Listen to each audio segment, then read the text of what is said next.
Hi there maple fans, and in this series of videos I'll be sharing what I do throughout an entire year on a monthly basis. Please note that these months are based on UK timings, but of course can easily be adapted to anywhere else in the world. Welcome maple fans to this May video, and this time we'll be looking at root rot, preventing it, diagnosing it and reversing it. A big problem in Europe and the UK, probably North America too this year. March and April, incredibly wet months, and the roots of Japanese maples don't like being wet all the time. Also, these are being flooding the supermarkets and garden centres. They're really a very small tree, and there's a trick here. They feed them with a load of nitrogen, so the top part of the tree looks really bushy and really exciting and you want to buy one. But unfortunately, the bottom part of the tree is really struggling. So in a sense, they're in a pot that's over twice as big as it should be. This generates them twice as much profit, but the poor little tree underneath is very underdeveloped in terms of roots and completely overpotted. So May's a really good time to examine your trees. One of three things is going to be happening at this point. This Makai Yetsubusa here, you can see some lush new foliage. It's growing, it's heading the right way, it's doing well. Lovely little princess here as well. Very easy to spot with its new growth being sort of ready in a lighter green colour. So these trees are doing really well. Little Shishigashira, okay, don't see any problems, but it's not really developing very well yet. I can't see new growth on there, so we'll come back to him because that could be an issue. Or indeed you've got a tree here which is looking a bit sad, a little bit droopy, doesn't look well sort of thing. So those are the trees we definitely need to take action on. So thanks for all people who are watching and supporting this channel. I'm not trying to sell Japanese maples, I'm just trying to help people. I'm showing you trees that have gone badly wrong, like this one here. This is the only one this year, so I'm kind of pleased about that. Entirely my fault, nothing wrong with the tree whatsoever. But this is a definite example of what happens if the roots rot. Essentially the leaves get really dry because the tree's incapable of passing water to them, and there's a real problem with misdiagnosis here because it obviously looks dry, so most people quite understandably would add a load more water to try and solve the problem and only make it worse. So how do we tell the difference?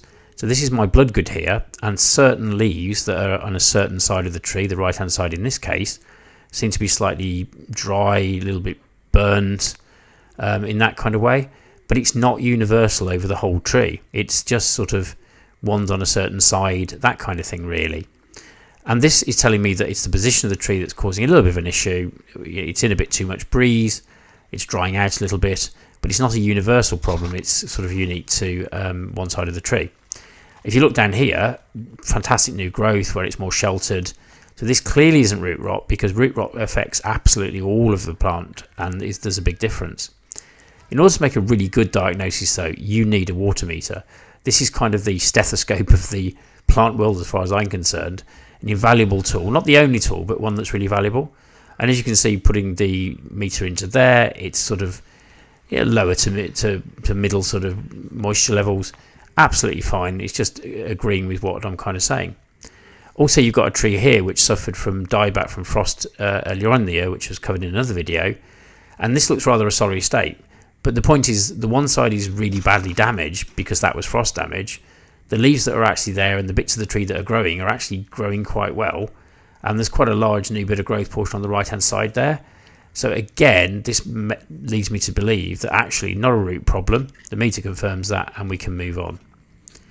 This tree on the other hand doesn't look too bad. So putting the meter in the outer part of the tree seems to be okay. Not too wet. This is the trick though. If you really want to take a test of these trees and you're concerned about them, put the meter right by the root ball in the middle and suddenly we've got a much higher reading. So this is kind of suggesting to me this hasn't got a very well developed root system that's drawing water out of the pot all over it. It's sort of sporadic and in places, and that bundle of roots in the middle is really suffering. So I've really enjoyed joining some Facebook groups, particularly the Japanese Maple UK Facebook group, which I have a lot to do with. And people ask questions, and this has really prompted this video, not just about sort of the roots of the trees and why have I got problems, stuff like that, but also, when should I repot my maples? They're all different, and I just want to demonstrate this. These I bought probably 6-7 weeks ago, and I haven't repotted them yet because I don't feel though they're ready. My urge is to get them home, get them into a nice ceramic pot, and that's going to really benefit, but it's been so wet and problematic. I really don't feel like this is the way to go. So if you have a look at this tree here I mentioned earlier in the video, it's actually quite wet, These have had exactly the same amount of water, which I think is a really good sort of comparison. So I'd be a little bit concerned about that. There's no way I'm potting that into a bigger pot. And in fact, I might even down pot it or consider it if that continued. Whereas you say Shiraz over here, which has sort of taken off and developed a lot quicker, that's kind of in the green zone. It's in the middle there somewhere. So that's exactly the same position, slightly different tree, and again a different reading. So we could maybe put that on hold, maybe have a look at potting it into an actual pot, and come back to that one in a second. Benny Mako, again, has done really well in the pot that it's in. And actually, look, it's sort of on the low side for water, actually. So again, a different result.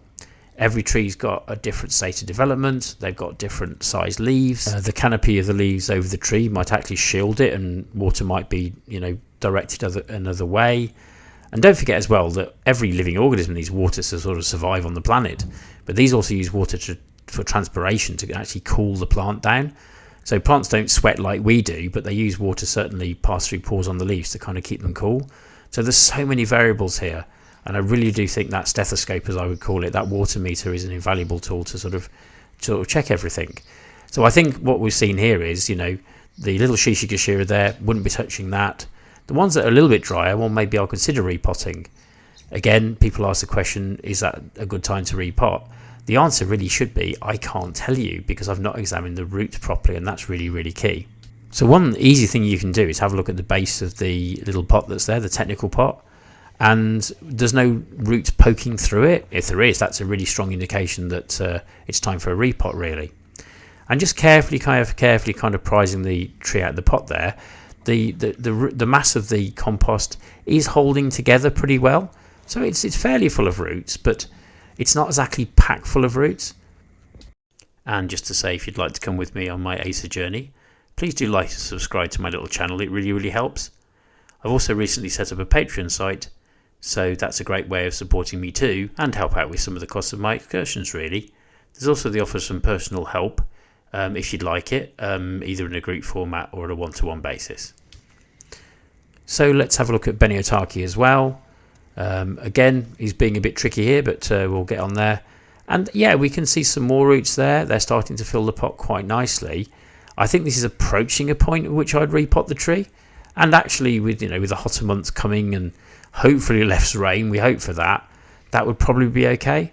But again, four trees bought at the same time, grafted at the same time, different ages, and look what's happened. Even though they're left in the same situation, some are ready for repotting and some actually aren't. So we have a Tamuki Ama that was actually bought as another tree that goes with the four at the same time, but it has got some growth on. I examined the roots. It was quite, not pot bound, but sort of getting there. There's plenty of roots in there. And I decided to pot it on into a ceramic pot. Now, if you look at that, if you take the mulch off the top I've used, the top of the pot is only the same height as the original technical pot that it was shipped in. And actually, it's almost not a squeeze, but it's almost only a tiny bit bigger than the original technical pot. And we can see, looking at the moisture meter there, that's a big thumbs up. And the moisture levels are great. So that's worked out really, really well, because I've done a little bit of thinking, treated it as an individual plant, because we're not watering pots here, we're watering trees at the end of the day. So we treat them as little individuals, not forever, perhaps so much, well, to a degree, but as they get bigger and they get older, then they do become a bit easier to sustain, really. When they're little like this, they're great value for money, but they just need that little bit of TLC when all's said and done. So where did it all go wrong? Say, if you examine these two pots side by side, the Samukiyama on the right hand side I've done this year, the pot on the left hand side was a larger pot. It doesn't look that much larger, but if you actually measure the volume of compost in it, it is quite a bit more, to be honest with you. Also, just holding the pots up is always a good idea. The Samukiyama is a sensible weight. This one, hard to portray on here, but you can see my hand shaking. It's actually quite heavy. So again, it's too much water. It's holding back too much water, and unfortunately, it's caused us a problem. Very important to remember here, and someone's going to say in a minute, well, we could just reuse a really, really pre-draining compost. Totally get that. Lovers of bonsai, absolute respect to bonsai owners and people that pursue that hobby. use incredibly free running compost, but they would expect to water every day, maybe twice a day in the summer. And of course, not everyone can do that. They have to leave the trees for a limited amount of time at least anyway. So something that's going to hold moisture for the summer months is kind of important. What I thought I'd do is a bit of a post-mortem here for you actually, which is a bit gruesome if you say, but there we go. And if we just lift the tree out very gently, we'll have a little play with this. I am actually going to repot this tree. I have very little hope for it at this point, but you never know. I think I've left it far too late. I really missed this one. Kind of moved it from the nursery location with the little trees on the left hand side, put it to the other side of my garden and kind of forgot about it. Totally my fault, totally my mistake. But we'll see if we can't have a little dig and a delve there. And then very gently lifting it out. And I would actually recommend, if a tree's died, do this. Find out what went wrong. I bet you in 9 times out of 10 cases it's going to be this kind of situation. And there we can see something that, you know, it's not even the sort of packed root ball size of an original technical pot that it came in. It's kind of fallen apart a bit. It's tried to grow some roots, particularly downwards, but it's also quite sticky and wet. It's just not giving us that sort of sensibly dry feeling. The roots are also quite brown. There's no sort of white ones that look a bit more vigorous. And that's a huge problem. What would you do with a tree like this? What is the remedy? Now I know this is a bit of a lost cause, but with a tree that was suffering to any degree, it's the same principle. You put that root ball into the smallest pot you can physically get it into. I haven't quite got a pot that's small enough, I'd be honest with you, and I'll certainly pack it out with some compost, and I'm going to use the original compost that it came with as well because that's very free draining. But the idea is there, we're actually limiting the amount of compost that's around the tree to a very large extent, actually, almost taking it back to where it came from, reversing time almost, so that the tree, if we're really lucky in this case, but in other cases it can work, gives us the opportunity to have another go. Hopefully the roots do develop and we'll see what happens just a little bit later in this video, actually, to one I did last year. And I hope you'll stick around and see that because I think you'll find it quite interesting, really. So please note as well that this system was actually sort of recommended to me by a guy called Hilton from Packhorse Nurseries. Wonderful chap, absolutely brilliant information. And, you know, this downsizing is something that is known to kind of work. Also, the people from Barthellemy's, the nurseries I tend to visit in Dorset in the southern part of England, again, if they've actually got trees that they're trying to bring to retail that are just a problem, they will not sell them. They may do this process and leave it a couple of years to kind of get the tree sorted and sell it when it's absolutely pristine again, but they'll never sell a sort of poor tree at the end of the day. So actually I'm going to add a little bit of Acer feed to the top there to try and kickstart it with a bit of nitrogen, you never know. And actually defoliating it, actually pulling all the leaves off. The idea of that is if the tree is alive and it detects it's got no leaves, it should grow a second set. Again, very speculative, but there we go. And if I had some rooting powder, might not have hurt as well, to be honest with you, but we'll try that another time. There we go, just a bit of an iffy possibility there, not really a thumbs up, but we'll see what happens and monitor that one. So there we are. He's going to go back by the Trompenberg because that sort of little zone seems quite good. Very, very sheltered, lots of TLC. And here we are going back a year in time, really. So this is the Trompenberg that I had the same situation a year ago. Water meter there indicating big problems. It's getting wet. The tree actually was several years old. Well, a couple of years old since I bought it. And to be honest, it sort of struggled all the way through.